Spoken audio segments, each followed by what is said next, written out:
Have you read Haggai 2? This is kind of like God's halftime speech to a group of people who did not execute the game plan very well in the first half.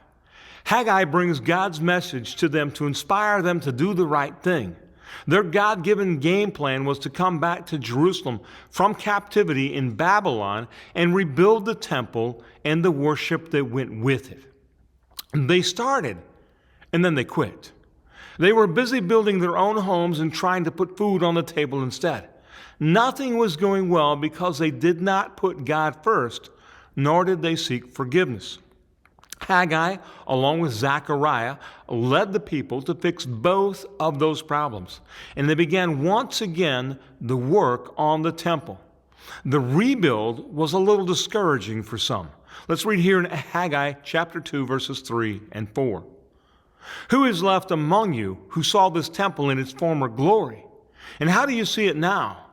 Does it not seem to you like nothing in comparison? Does it seem to you like nothing in comparison?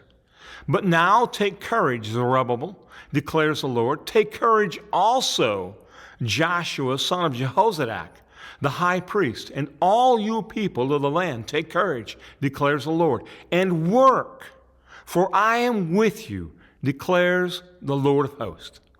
This version of the temple was not as nice as the one before. Nothing in comparison lets you know once again they were ready to quit. They likely had the why bother? This isn't going to work attitude. This is not like it used to be.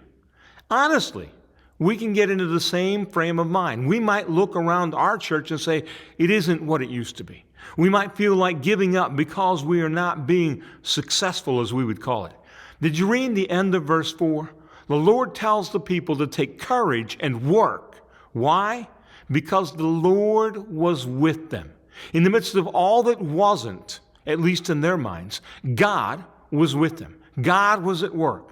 We are not building a temple, but we are seeking to be a light to the world that directs the lost to Jesus.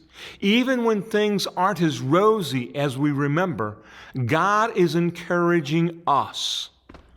Keep reading, encourage others to read, and expect to find more gems to help us live like Jesus. Thank you.